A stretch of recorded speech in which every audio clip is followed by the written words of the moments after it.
സന്തോഷിക്കുവാൻ ആഗ്രഹിക്കാത്ത മനുഷ്യരുണ്ടോ എന്ന് ചോദിച്ചാൽ അതിനൊറ്റ ഉത്തരവേ ഉള്ളൂ, നോ. സന്തോഷിക്കാൻ കഴിയുന്നുണ്ടോ എന്ന ചോദ്യത്തിന് അത്ര ക്ലിപ്തമായ ഉത്തരം ലഭിക്കാറുമില്ല. മനുഷ്യൻ പലപ്പോഴും സന്തോഷിക്കുവാൻ ആഗ്രഹിക്കാറുണ്ട് എങ്കിലും ജീവിതത്തിന്റെ പല ഘട്ടങ്ങളിലും അവന് സന്തോഷിക്കാൻ കഴിയാത്ത പശ്ചാത്തലങ്ങളിലാണ് പരിമല തിരുമേനിയെ പോലുള്ള പരിശുദ്ധന്മാരുടെ ജീവിതം ചില വെല്ലുവിളികൾ എന്റെയും നിങ്ങളുടെയും ജീവിതത്തിന് മുമ്പാകെ ഉയർത്തുന്നത്. എങ്ങനെയാ നമ്മുടെ സന്തോഷത്തെ, നമ്മുടെ കൊച്ചു കൊച്ചു സന്തോഷങ്ങളെ അതിന്റെ പൂർണ്ണതയിലേക്ക് നയിക്കുക? ഈ അടുത്ത കാലത്ത് എൻ്റെ ഒരു സുഹൃത്ത് എന്നോട് പറഞ്ഞു, അദ്ദേഹത്തിന്റെ ഒരു സ്വകാര്യ നൊമ്പരമാണത്. അച്ഛാ, എനിക്ക് സന്തോഷിക്കണമെന്ന് ആഗ്രഹമുണ്ട്. ഞാനും പറഞ്ഞു, സുഹൃത്തെ, എന്റെയും ആഗ്രഹം അത് തന്നെയാണ്. പക്ഷെ സന്തോഷിക്കേണ്ട അവസരങ്ങളിൽ പോലും എന്നെ കൊണ്ട് സന്തോഷിക്കാൻ കഴിയുന്നില്ല. കുഴപ്പമാണോ? അവൻ പറഞ്ഞപ്പോ എനിക്ക് തോന്നി എനിക്കും ഉണ്ടാ കുഴപ്പം. സന്തോഷിക്കാൻ പലവിധ സാഹചര്യങ്ങൾ ദൈവം നമുക്ക് നൽകിയിട്ടുണ്ട്. പക്ഷെ ആ സന്തോഷങ്ങളെ പൂർണ്ണമായി എൻജോയ് ചെയ്യുവാൻ, പൂർണ്ണമായി അനുഭവിപ്പാൻ പലപ്പോഴും കഴിയാതെ പോകുമ്പോഴാണ് നാം അന്ന് വായിച്ചു കേട്ട ഈ വേദഭാഗത്തിന്റെ പ്രസക്തിയുള്ളത്. The fullness of happiness, happiness to the fullness of happiness. സന്തോഷത്തിൽ നിന്ന് സന്തോഷത്തിന്റെ നിറവിലേക്കും പൂർണ്ണതയിലേക്കുമുള്ള ഒരു യാത്ര. That is the life of a saint. അതാണ് പരിശുദ്ധന്മാരുടെ ജീവിത പശ്ചാത്തലങ്ങൾ. നമ്മൾ പലപ്പോഴും ജീവിതത്തിന്റെ happiness we want to define, we try to define happiness in the midst of prosperity, happiness in the midst of achievements, happiness in the midst of certain careers. Happiness is something else, or in the midst of the worldly pleasures. ഈ ലോകത്തിനിടയിൽ നാം നിർമ്മിക്കുവാൻ ആഗ്രഹിക്കുന്ന ഇടങ്ങളിലാണ് നാം സന്തോഷിക്കുവാൻ ആഗ്രഹിക്കുക. പക്ഷെ പരിശുദ്ധന്മാരുടെ ജീവിതം വളരെ വ്യത്യസ്ത. It's a different way. അവർ ജീവിതത്തിന്റെ സന്തോഷത്തിന്റെ പൂർണ്ണതയിലേക്ക് എത്തുകയാണ്. ജീവിതത്തെ രോഗദുരിതങ്ങളെടുത്ത് അമ്മാനമാടുമ്പോ പരിമല തിരുമേനി സന്തോഷവാനാണോ എന്ന് ചോദിച്ചാൽ വളരെ സന്തോഷവാൻ. ജീവിതത്തിന്റെ തിരിച്ചടികളുടെ നടുവിൽ പരിമല തിരുമേനി സന്തോഷവാനാണോ എന്ന് ചോദിച്ചാൽ വളരെ സന്തോഷവാനാണ്. പ്രാർത്ഥിക്കുവാനായി പരിമല എന്ന കൊച്ചു ദേവാലയത്തിന്റെ പടികൾ ചകന്നകത്തേക്ക് പ്രവേശിക്കുമ്പോൾ ഉള്ളിൽ തീയാണ്. പ്രാർത്ഥന കഴിഞ്ഞ് തിരിച്ചറിയുമ്പോൾ തന്റെ കൂടെയുള്ളവർക്കും തനിക്കും ഭക്ഷിക്കുവാൻ ഒരു പനി അരി പോലും കലവറയിലില്ല, കയ്യിലില്ല. എന്ത് ചെയ്യും? നമുക്കാണെങ്കിൽ 2024 നവംബറിനെ ഓർത്ത് ഇപ്പോഴേ ടെൻഷനാ. അന്നേരം എന്താവും? വീടിന്റെ അടവുണ്ട്, കാറിന്റെ ലോണുണ്ട്, പള്ളിയുടെ ലോണുണ്ട്, എല്ലാം ഉണ്ട്. നമ്മൾ ചിന്തിക്കുന്നത് 2024 നവംബർ മാസം 24 പറ്റിയല്ല, നാളെ പറ്റിയല്ല. നമ്മുടെ ആശങ്കകൾ മുഴുവനും 2026 ഇങ്ങനെ അങ്ങനെ പോയി അതൊക്കെ ഡിഡക്ഷൻ ചെയ്ത് 26 നവംബറിൽ എന്താകും എന്ന് നമ്മൾ ചിന്തിക്കുന്നവരാണ്. അതോർത്ത് നമ്മുടെ ഉറക്കം നഷ്ടപ്പെട്ടു പോകുന്നവരാണ്. അതോർത്ത് നമ്മുടെ ജീവിതം ഭയങ്കരമായി സങ്കീർണമാക്കപ്പെടുന്നവരാണ്. അപ്പോഴാണ് പരിമല തിരുമേനി പ്രാർത്ഥിക്കാൻ പോവുക. കലവറയിൽ നിൽക്കുന്നവർ പറഞ്ഞു, ഉച്ചയ്ക്കൊന്നുമില്ല, ഇന്നലെ വൈകിട്ട് ഒന്നുമില്ലായിരുന്നു, ഇന്ന് വൈകിട്ട് ഒന്നും കിട്ടുമെന്ന് ഉറപ്പില്ല. ഒന്നുമില്ലാത്ത തലങ്ങളിലും വളരെ പുഞ്ചിരിയോടെ പ്രാർത്ഥനയിലേക്ക് പ്രവേശിക്കുവാൻ ഒരു മനുഷ്യൻ എങ്ങനെ കഴിയുക? ഈ ലോകത്തിൽ പലപ്പോഴും we want to define our happiness in the midst of having.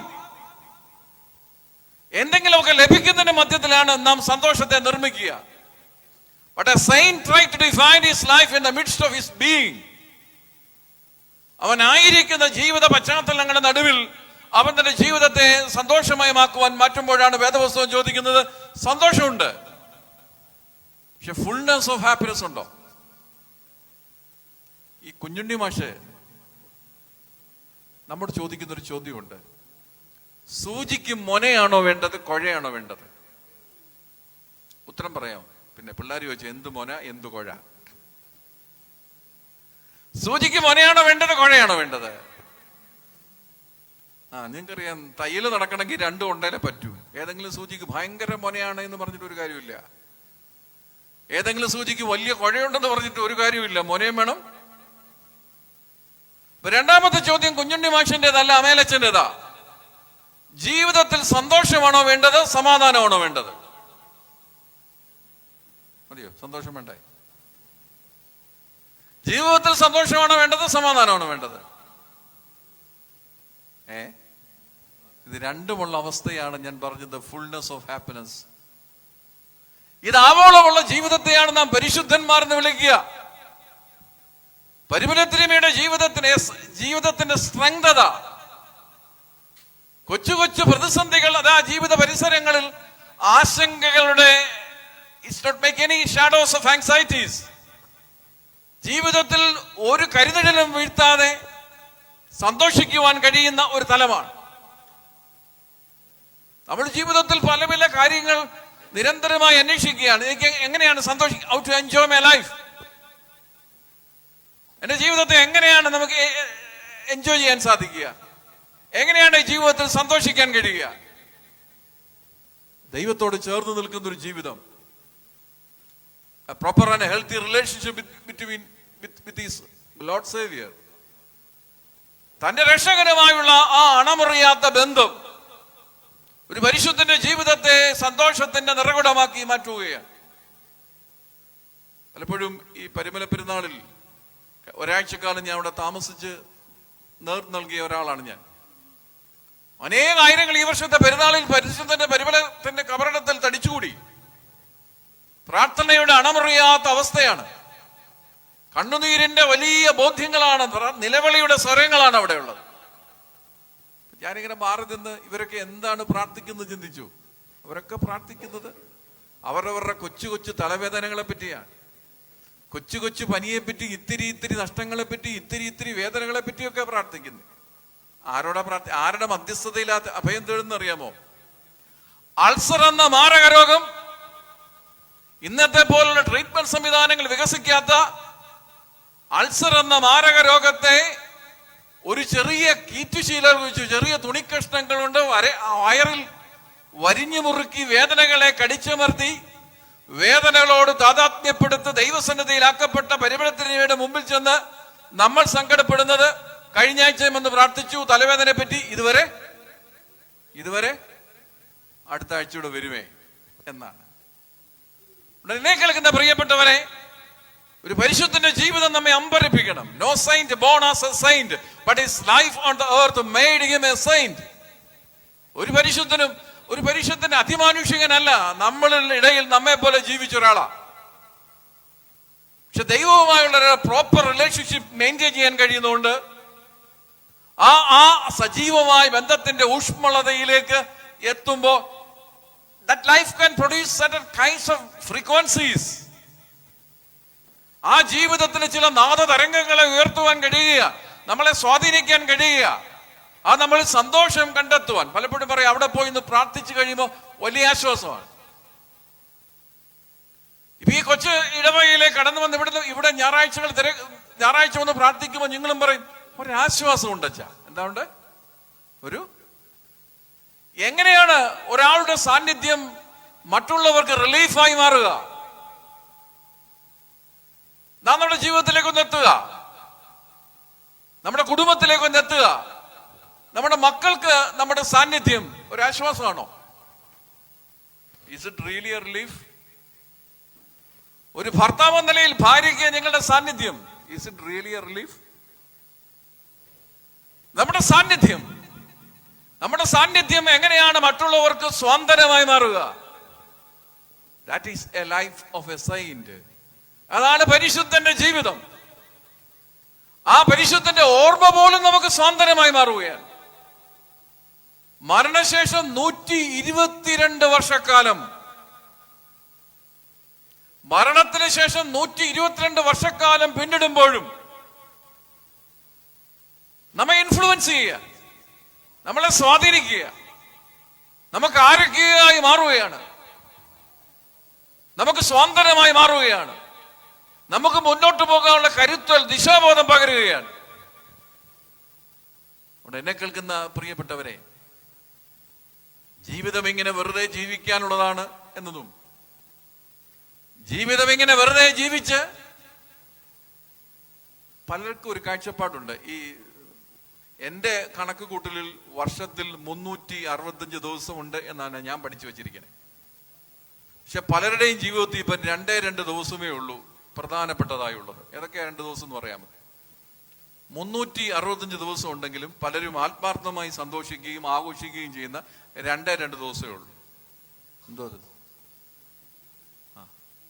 1 ജന്മദിനം, 2 കല്യാണം കഴിച്ചവര് വിവാഹ വാർഷികം. എന്തൊരു സന്തോഷമാണെന്നറിയാം. 2.5 കിലോ കേക്ക് കൊണ്ടുവരിക, തലങ്ങും വിലങ്ങും വെട്ടിക്കണ്ടിക്കുക. പിന്നെ അതിനെ മണ്ടയ്ക്ക് ഒരു മെഴുകുതിരി വെച്ചിട്ടുണ്ട്, ഹാപ്പി ബർത്ത്ഡേ ടു എന്ന് പറഞ്ഞ ഒറ്റ ഊത്ത. ഈ ഊത്തിന്റെ അർത്ഥം എനിക്കൊരു പിടി കിട്ടിയില്ല. ഇച്ചിരി വെളിച്ചമേ ഉള്ളൂ, അതോട് ഊതിക്കെടുത്തിട്ടാണ് ആ ബർത്ത്ഡേയിലേക്ക് പോവുക. പിന്നെ ആചാരവെടി. ഇവിടെ പിന്നെ വേറെ വല്ലതൊക്കെ ഉണ്ടെന്ന് എനിക്ക് അറിഞ്ഞുകൂടാ. ഞാനെങ്ങും ബർത്ത്ഡേ സെലിബ്രേഷന് പോയില്ല. ഭയങ്കര ഹാപ്പിയാ. അന്ന് എല്ലാരും തന്നെ വിളിക്കണം, എല്ലാരും എന്നെ ഗ്രീറ്റ് ചെയ്യണം, എനിക്ക് ഗിഫ്റ്റ് ലഭിക്കണം. 2 വിവാഹ വാർഷികം. ഭർത്താവൻ എത്ര തിരക്കായിരുന്നാലും എൻ്റെ കൂടെ ഉണ്ടാകണം. ബാക്കി 362 ദിവസവും വേണ്ടായി പുള്ളി. സോ നാം നമ്മുടെ ജീവിതത്തിന്റെ സന്തോഷത്തെ നിർമ്മിച്ചിരിക്കുന്നത് സീസണലായിട്ടാ. വളരെ സീസണലായിട്ടാണ് നാം നമ്മുടെ ജീവിതത്തെ. ഇവിടെയാണെങ്കിൽ മൺഡേ ടു ഫ്രൈഡേ മിണ്ടാൻ പാടില്ല, ഭയങ്കര തിരക്കാണ്. പിന്നെ സാറ്റർഡേ സൺഡേ ഞാൻ പറയണ്ടല്ലോ, നിങ്ങൾക്ക് അറിയാലോ. അപ്പൊ ജീവിതത്തെ വളരെ സീസണലായിട്ടാണ് നാം നമ്മുടെ ഹാപ്പിനെസ്സിനെ ഡിഫൈൻ ചെയ്യുക. But a life of a saint is a different one. His perspectives. ജീവിതത്തിന്റെ എല്ലാ അവസ്ഥകളിലും സന്തോഷവാനായിരിക്കുക. I am perfectly happy in my office room. I am perfectly happy in my house. I am perfectly happy anywhere I am. ഞാൻ എവിടെയായിരുന്നാലും സന്തോഷവാനാണ് എന്ന് പറയുമ്പോൾ that is the fullness of happiness. നിങ്ങളിപ്പം പറയുന്നത് seasonal happiness ആണ്. ഞാൻ ഈ പെരുന്നാളിൽ നിങ്ങളോട് ഓർപ്പിക്കുക, can you transform your perspectives from your seasonal happiness to the fullness of happiness? That is what is this പെരുന്നാൾ meant. That is what is this പെരുന്നാൾ. ഈ പെരുന്നാൾ നമ്മെ വെല്ലുവിളിക്കുന്നത്, ചലഞ്ച് ചെയ്യുന്നത് ഈ ഒരു ബോധ്യമാണ്. നമ്മുടെ സന്തോഷത്തെ അതിന്റെ പൂർണ്ണതയുടെ നിറവിലേക്ക് എത്തിക്കുവാൻ പരിമളത്തിനുമേനിക്ക് കഴിഞ്ഞു. അത് എപ്പോഴും നിങ്ങൾ ചിന്തിക്കുന്ന പോലെ സമൃദ്ധിയുടെ തലങ്ങളിലല്ല. ഞാൻ അല്പം ദീർഘമായി സംസാരിച്ചു എന്നാണ് എൻ്റെ ബോധ്യം. ശിഷ്യന്മാരെയൊക്കെ കണ്ടുകൊണ്ടായിരിക്കാം. അതുകൊണ്ട് പ്രിയപ്പെട്ടവരെ, ഈ വേദഭാഗം നമ്മോട് ചോദിക്കുന്നു, നിങ്ങൾക്ക് സന്തോഷമുണ്ട്, is it A perfect one? നിങ്ങൾക്ക് ഹാപ്പിനെസ് ഉണ്ട്, is it A perfect one? അതല്ല എങ്കിൽ പരിമളത്തിനുമേയുടെ ജീവിതവും ദർശനവും നമുക്കൊരു it become A text and text book, അതൊരു പാഠപുസ്തകമായി മാറട്ടെ എന്ന് പ്രാർത്ഥിച്ചുകൊണ്ട്, ആശംസിച്ചുകൊണ്ട്, എല്ലാവർക്കും പെരുന്നാളിന്റെ ആശംസകൾ കൈമാറിക്കൊണ്ട് വാക്കുകൾ ചുരുക്കുന്നു. ദൈവം അനുഗ്രഹിക്കട്ടെ.